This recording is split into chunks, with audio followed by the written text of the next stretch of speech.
Hi, ನೀವೆಲ್ಲರೂ ಕೂಡ KCET ಎಕ್ಸಾಮ್ಗೆ ಚೆನ್ನಾಗಿ ಪ್ರಿಪೇರ್ ಆಗ್ತಾ ಇದ್ದೀರಾ ಅಂತ ಅಂದ್ಕೊಂಡಿದ್ದೀನಿ. ಈಗ KCETಲಿ ನೀವು ತುಂಬ ಒಳ್ಳೆ ರ್ಯಾಂಕನ್ನು ಟಾರ್ಗೆಟ್ ಮಾಡಿ ಇಟ್ಕೊಂಡಿದ್ರೆ, ಅಂದರೆ ಟಾರ್ಗೆಟ್ ಇರುತ್ತಲ್ವ, ವಿದಿನ್ 1000 ರ್ಯಾಂಕ್ ಬರಬೇಕು, ವಿದಿನ್ 5000 ರ್ಯಾಂಕ್ ಬರಬೇಕು, ವಿದಿನ್ 10,000 ರ್ಯಾಂಕ್ ಬರಬೇಕು. ಸೊ ಇವುಗಳನ್ನು ಟಾರ್ಗೆಟ್ ಇಟ್ಕೊಂಡು ನೀವು ಪ್ರಿಪ್ರೇಷನ್ ಆಲ್ರೆಡಿ ಸ್ಟಾರ್ಟ್ ಮಾಡಿರ್ಬೋದು. ಅಕಸ್ಮಾತ್ಗೆ ಟಾರ್ಗೆಟ್ ಇದುವರೆಗೆ ಸೆಟ್ ಮಾಡ್ಕೊಳ್ಳೋದಿದ್ರೆ ಟಾರ್ಗೆಟನ್ನು ಸೆಟ್ ಮಾಡಿ ನಿಮ್ಮ ಟಾರ್ಗೆಟನ್ನು ಕಮೆಂಟ್ ಬಾಕ್ಸಲ್ಲಿ ಕೂಡ ತಿಳಿಸಿ. ಅಂದರೆ ನಾನು ವಿದಿನ್ 1000 ರ್ಯಾಂಕನ್ನು ಅಚೀವ್ ಮಾಡ್ತೀನಿ, ವಿದಿನ್ 3000 ರ್ಯಾಂಕನ್ನು ಅಚೀವ್ ಮಾಡ್ತೀನಿ, ಅಥವಾ ವಿದಿನ್ 5000 ರ್ಯಾಂಕನ್ನು ಅಚೀವ್ ಮಾಡ್ತೀನಿ. ಇದನ್ನು ಕಮೆಂಟ್ ಬಾಕ್ಸಲ್ಲಿ ತಿಳಿಸಿ. ಓಕೆ, ನಂತರ ನೀವೀಗ ಒಳ್ಳೆ ರ್ಯಾಂಕನ್ನು ಟಾರ್ಗೆಟ್ ಮಾಡ್ತೀರಾ ಅಂತ ಹೇಳಿದ್ರೆ ನೀವು ಅದಕ್ಕೆ ಚೆನ್ನಾಗಿ ಪ್ರಿಪ್ರೇಷನ್ ಕೂಡ ಮಾಡಬೇಕು.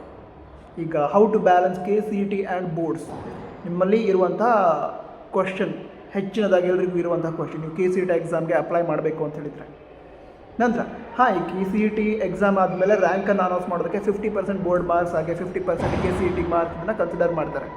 ಸೊ ಎಂಜಿನಿಯರಿಂಗ್ಗೆ PCM, ಫಿಸಿಕ್ಸ್, ಕೆಮಿಸ್ಟ್ರಿ, ಮ್ಯಾಥಮೆಟಿಕ್ಸ್, ಈ 3 ಸಬ್ಜೆಕ್ಟ್ಗಳ ಮಾರ್ಕ್ಸನ್ನು ಕನ್ಸಿಡರ್ ಮಾಡೋದು. ಸೊ ಬೋರ್ಡ್ ಎಕ್ಸಾಮಲ್ಲಿ ಔಟ್ ಆಫ್ 300 ನೀವು 290+ ಸ್ಕೋರ್ ಮಾಡಿದರೆ ನಿಮಗೆ ಒಳ್ಳೆ ರ್ಯಾಂಕ್ ಪಡೆದುಕೊಳ್ಳೋ ಚಾನ್ಸಸ್ ಜಾಸ್ತಿ ಆಗುತ್ತೆ. ನಂತರ ಬೋರ್ಡ್ ಎಕ್ಸಾಮಲ್ಲಿ ತುಂಬ ಒಳ್ಳೆ ಸ್ಕೋರ್ ಮಾಡಿದವರು, ಅಂದರೆ ಈಗ ಔಟ್ ಆಫ್ 300 295, 296, ಕೆಲವರಂತೂ ಹಿಂದಿನ ವರ್ಷ 300 ಸ್ಕೋರ್ ಮಾಡಿದವರು ಇದ್ದರು. ಬಟ್ KCET ರ್ಯಾಂಕ್ ಚೆನ್ನಾಗಿ ಬಂದಿರಲಿಲ್ಲ. ರೀಸನ್, KCET ಎಕ್ಸಾಮ್ ಪ್ರಿಪ್ರೇಷನ್ನೇ ಚೆನ್ನಾಗಿ ಮಾಡಿರಲಿಲ್ಲ. ಅವರು ಬೋರ್ಡ್ ಎಕ್ಸಾಮನ್ನೇ ಫೋಕಸ್ ಮಾಡ್ತಾ ಹೋದರು, KCET ಪ್ರಿಪ್ರೇಷನ್ನೇ ಮಾಡಿಲ್ಲ. ಇದರಿಂದ ರ್ಯಾಂಕ್ ಚೆನ್ನಾಗಿ ಬರಲಿಲ್ಲ. ನೀವು ಆ ರೀತಿ ಮಾಡಬಾರ್ದು. ನೀವೇನು ಮಾಡಬೇಕು, ನಿಮಗೆ ಬೋರ್ಡ್ ಎಕ್ಸಾಮಲ್ಲೂ ಕೂಡ ಒಳ್ಳೆ ರ್ಯಾಂಕ್, ಅಂದರೆ ಒಳ್ಳೆ ಮಾರ್ಕ್ಸ್ ಬರಬೇಕು. ಬೋರ್ಡ್ ಎಕ್ಸಾಮಲ್ಲಿ ಔಟ್ ಆಫ್ 300 295, 296 ಈ ರೀತಿ ಮಾರ್ಕ್ಸ್ ಬರಬೇಕು. ಅದಕ್ಕೆ ಪ್ರಿಪ್ರೇಷನ್ ಮಾಡಿ. ಬಟ್ ಕೆಲವರು ಏನು ಮಾಡ್ತಾರೆ ಅಂತಂದರೆ ಬೋರ್ಡ್ ಎಕ್ಸಾಮ್ ಪ್ರಿಪ್ರೇಷನ್ನೇ ಬೋರ್ಡ್ ಎಕ್ಸಾಮ್ ಆಗೋವರೆಗೂ ಕೂಡ ಮಾಡ್ತಾರೆ. ಬೋರ್ಡ್ ಎಕ್ಸಾಮ್ ಆದಮೇಲೆ KCET ಪ್ರಿಪ್ರೇಷನ್ ಮಾಡ್ತೀನಿ ಅಂತ ಹೇಳ್ತಾರೆ. Wrong decision. ಯಾಕಂತ ಹೇಳಿದ್ರೆ ಆ ಟೈಮ್ ಒಳಗಡೆ ಬೋರ್ಡ್ ಎಕ್ಸಾಮ್ ಮುಗಿದ ಮೇಲೇ ನಾನು KCET ಪ್ರಿಪ್ರೇಷನ್ ಮಾಡ್ತೀನಿ ಅಂತ ಹೇಳಿದ್ರೆ ಮುಂದೆ ಒಳ್ಳೆ ರ್ಯಾಂಕ್ ಪಡೆದುಕೊಳ್ಳೋ ಚಾನ್ಸಸ್ ಭಾಳ ಕಡಿಮೆ ಆಗಿಬಿಡುತ್ತೆ. ನೀವೇನು ಮಾಡಬೇಕು ಅಂತ ಹೇಳಿದ್ರೆ, ಈಗೇನು ಪ್ರಿಪೇರ್ ಆಗ್ತಾ ಇದ್ದೀರಾ, ನೀವು ಆಲ್ರೆಡಿ ಈಗ ಮಿಡ್ ಟರ್ಮ್ ಎಕ್ಸಾಮ್ ಆಯಿತು, ಫಸ್ಟ್ ಟೆಸ್ಟ್ ಆಯಿತು, ಇವುಗಳನ್ನೆಲ್ಲ ಒಳ್ಳೆ ಸ್ಕೋರ್ ಮಾಡ್ತಾ ಇದ್ದಾರೆ. ಮಿಡ್ ಟರ್ಮ್ ಎಕ್ಸಾಮಲ್ಲಿ ಕೂಡ ನಿಮ್ಮ ಮಾರ್ಕ್ಸ್ 95+ ಆಗಿದೆ. ಆ ರೀತಿ ಅಂತ ಹೇಳಿದ್ರೆ ನೀವೇನು ಮಾಡಬೇಕು ಅಂದರೆ KCET ಕೂಡ ಫೋಕಸ್ ಮಾಡ್ತಾ ಹೋಗಬೇಕು.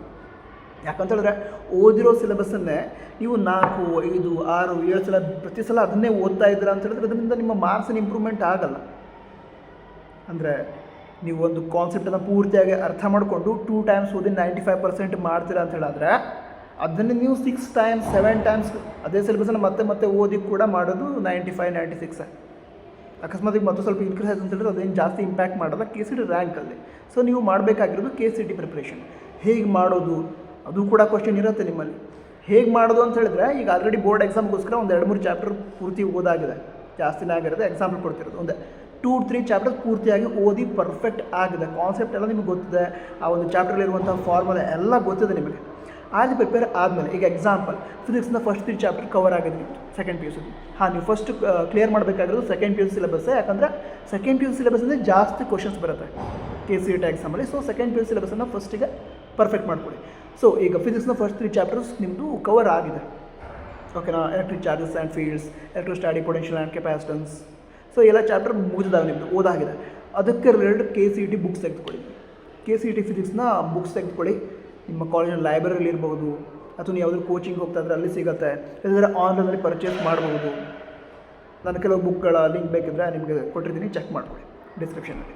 ಓಕೆ, ಈ ರೀತಿ ಹಲವಾರು ಬುಕ್ಸ್ ಇದ್ದಾವೆ. ಸೊ ಅವುಗಳನ್ನು ತೆಗೆದುಕೊಳ್ಳಿ. ಅಥವಾ ನಿಮ್ಗೆ ಸೀನಿಯರ್ಸ್ ಬುಕ್ಸ್ ಕೊಟ್ಟಿರ್ಬೋದು. ಸೊ ಅವುಗಳನ್ನು ತೆಗೆದುಕೊಳ್ಳಿ. ಯಾವ ಚಾಪ್ಟರ್ ಓದಾಗಿದೆ ಅದನ್ನು ತೆಗೆದುಕೊಳ್ಳಿ. ಇದು ಎವ್ರಿಡೇ ಮಾಡಬೇಕು, ಎವ್ರಿಡೇ ಫಾಲೋ ಮಾಡಿ ಇದನ್ನು. ಯಾಕಂದರೆ ನಿಮ್ಮ ರ್ಯಾಂಕ್ ಏನಿದೆ ತುಂಬ ಒಳ್ಳೇದು ಬೇಕು ಅಂದರೆ ನೀವು ಈ ರೀತಿ ಎಫರ್ಟ್ ಹಾಕಬೇಕು. ಈಗ ಓಕೆ, ಫಸ್ಟ್ ಚಾಪ್ಟರ್ ಕಂಪ್ಲೀಟ್ ಆಗಿದೆ. ಆ ಫಸ್ಟ್ ಚಾಪ್ಟರ್ ತೆಗೆದುಕೊಳ್ಳಿ KCET ರಿಲೇಟೆಡ್ ಬುಕ್ಸಲ್ಲಿ. ಅದರಲ್ಲಿ ಯಾವ್ಯಾವ ಕ್ವಶನ್ಸ್ ಬಂದಿದ್ದಾವೆ, ಕ್ವಶನ್ಸನ್ನು ಸಾಲ್ವ್ ಮಾಡಿ. ಎವ್ರಿ ಡೇ ಫಿಸಿಕ್ಸ್ನ 10 ಕ್ವಶನ್, ಕೆಮಿಸ್ಟ್ರಿ 10 ಕ್ವಶನ್ಸ್, ಹಾಗೆ ಮ್ಯಾಥಮೆಟಿಕ್ಸ್ 10 ಕ್ವಶನ್ಸ್ ಸಾಲ್ವ್ ಮಾಡ್ತಾ ಹೋಗಿ. ಈ ರೀತಿ ಮಾಡೋದ್ರಿಂದ KCET ಒಳ್ಳೆ ರ್ಯಾಂಕ್ ಬರುತ್ತೆ. ಅದ್ರ ಜೊತೆಗೇ ಮತ್ತೇನು ಹೆಲ್ಪ್ ಆಗುತ್ತೆ ಅಂತ ಹೇಳಿದ್ರೆ ನಿಮಗೆ ಬೋರ್ಡ್ ಎಕ್ಸಾಮ್ಗೂ ಕೂಡ ಒಳ್ಳೆ ಮಾರ್ಕ್ಸ್ ಬರುತ್ತೆ. ಯಾಕೆ ಹೇಳ್ತಿದ್ದೆ ಅಂತ ಹೇಳಿದ್ರೆ, ನಾನು ನೋಡಿರೋದು ಸ್ಟೂಡೆಂಟ್ಸ್ ಏನಿದ್ದಾರೆ ಅವರು ಹೆಚ್ಚಿನ ಮಾರ್ಕ್ಸ್ ಕಳ್ಕೊಳ್ಳೋದೆ MCQದಲ್ಲಿ, ಮಲ್ಟಿಪಲ್ ಚಾಯ್ಸ್ ಕ್ವಶನಲ್ಲಿ ಅವರ ಮಾರ್ಕ್ಸ್ ಕಟ್ಟಾಗುತ್ತೆ. ಹಾರ್ಡ್ಸ್ ಕ್ವಶನ್ ಅಂದರೆ ತುಂಬ ಚೆನ್ನಾಗಿ ಪ್ರಿಪೇರ್ ಆಗಿರ್ತಾರೆ.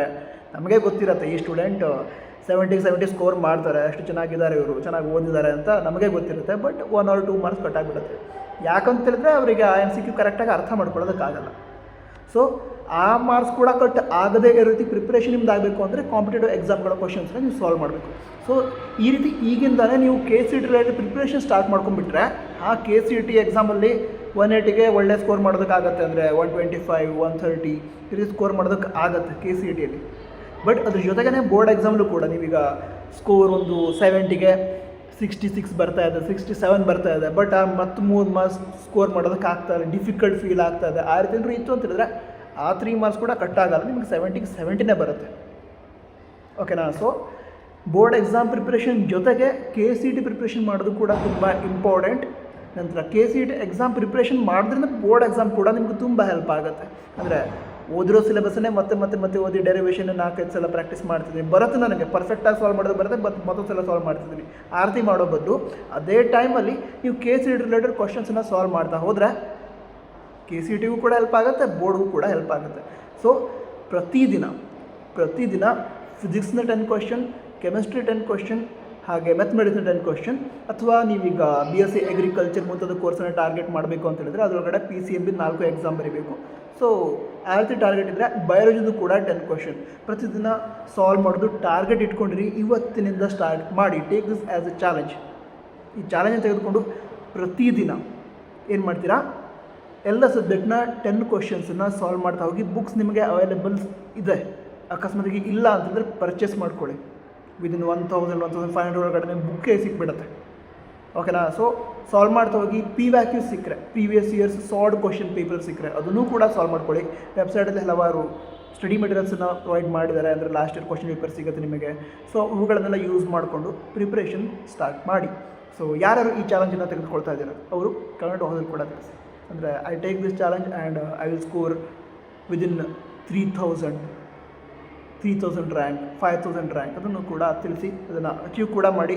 ನಾವು ಕೂಡ ನಮ್ಮಿಂದ ಸಾಧ್ಯ ಆದಷ್ಟು ಹೆಲ್ಪ್ ನಿಮ್ಗೆ ಮಾಡ್ತೀವಿ. ನಿಮ್ಮ ಪ್ರಿಪ್ರೇಷನ್ಗೆ ನಿಮಗೆ ಮೋಟಿವೇಶನ್ ಅವಶ್ಯಕತೆ ಇದ್ದರೆ ಅದು, ಅಥವಾ ಅದು ಸ್ಟಡಿ ಮೆಟೀರಿಯಲ್ಸ್ ಗೌರ್ಮೆಂಟನ್ನು ಸಿಗುತ್ತೆ ಅಂದರೆ ಅದನ್ನು ಕೂಡ ಪ್ರೊವೈಡ್ ಮಾಡ್ತೀವಿ. ಸೊ ಚೆನ್ನಾಗಿ ಸ್ಟಡಿ ಮಾಡ್ತಿರ್ತಾನೆ, ಚೆನ್ನಾಗಿ ಸ್ಟಡಿ ಸಿಗೋಣ ಮುಂದಿನ ವಿಡಿಯೋದಲ್ಲಿ. All the best. ಜೈ ಹಿಂದ್. ವಂದೇ ಮಾತರಂ.